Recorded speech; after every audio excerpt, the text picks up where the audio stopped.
What's going on, everyone? Welcome back to another video. Here we have a King County Sheriff's Office Ford Police Interceptor Utility. It's got the whole 9 yards. I mean, it has a wraparound push bar, red and blues everywhere. We have a working light bar on top, spotlights in the front, a detailed interior, some lights on the grille and the push bar, some lights in the headlight housing, and all that fun stuff we'll get to in just a second. So here on the side, as you can see, we just have the King County Sheriff's Office decals, the badge on the front fender, some wording on the doors, a flag, and an image on the rear fender. And nothing on the roof, just a plain old light bar and a blacked out antenna. Here in the back we have a custom license plate, some more wording, and that's pretty much it. Oh, and I forgot to mention, the taillights right here have been cleared out. They're usually silver, but I made it clear so it's more lighting output. And this is the same mirror image as the other side. And in the front, as you can see, we got the wraparound push bar, Satina push bar decals on the front and on the sides, and front facing spotlights. And these wraparound push bar, or these wraparound guards, were 3D printed by me. So as you can see, they're looking pretty realistic. And we have the front plate as well right there. Moving on to the first switch, we have the working spotlights. So as you can see, they're pretty bright and they're pretty realistic too. It illuminates the entire spotlight and not just one area where the LED is. And we can go ahead and turn that off and turn on the front, or the first lighting stage of the emergency lights. So there is the steady running cruise lights on the front. All the other LEDs are turned off. And in the rear we have some flashing LEDs on the light bar and rear windshield and taillights. And the entire lighting package is based off what the King County Sheriff's Office runs on their cars. And then when we go ahead and turn on the code 3 lighting, we have scene lighting. This is one pattern. And then when you go ahead and switch the pattern to code 3, you have strobes everywhere except for the headlights, which are wake wagging.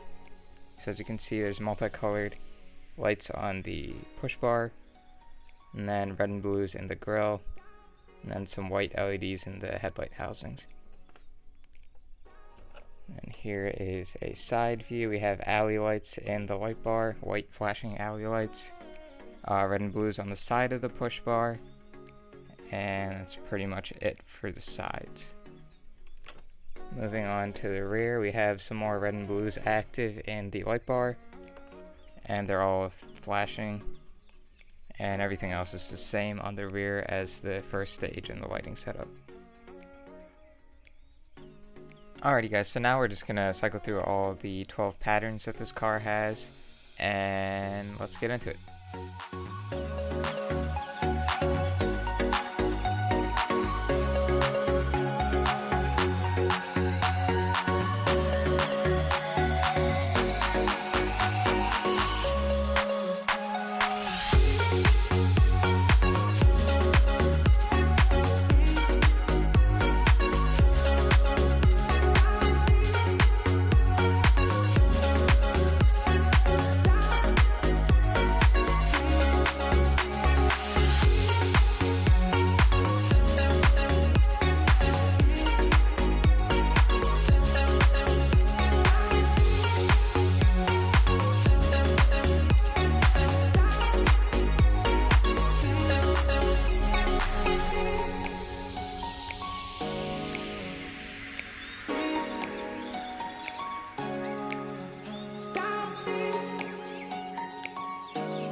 Alrighty guys, so here is the model in the dark. As you can see, the first lighting stage is turned on with the steady running red and blues on the front and flashing lights in the rear. It looks like the light bars are bleeding a lot, but in person it's actually not that bad, and you really can't see any bleed coming out the front like you do in the camera. But anyways, here is the first stage in the emergency lighting, and we can go ahead and turn on the spotlights. So there are the spotlights. You can turn them on whenever. So it doesn't have to be just when the emergency lights are turned on. So moving on to the rear, you just have some flashing lights in the light bar and some more in the rear windshield and taillights. And then going full code 3, let me just switch the pattern real quick. This is the code 3 pattern of the King County Sheriff's Office. So just have strobing lights in the light bar, and as well as the other lights below it. And on this side, there you go. And then moving on to the front, have some more LEDs there. So there it is, guys. I hope you enjoyed this model as much as I do. The lights are insanely bright in person. I just really wish I could show that on camera. But I guess you'll just have to wait and get a model to see it for yourselves. But anyways, guys, thank you so much for watching, and I'll see you in the next video. One more thing before I go, guys. I still have pink patches left over, so if you want to purchase one, feel free to email me or DM me on my social media platforms, and I'll be sure to get back to you. These patches are $10 each, and all money raised will be going towards breast cancer research and development towards a cure, so I'd highly appreciate it if you guys can purchase one. And as soon as all these patches are sold out, I will launch a giveaway, or I might do one earlier if they're not sold out. But yeah, so thank you so much, guys, for watching, and I'll see you next time.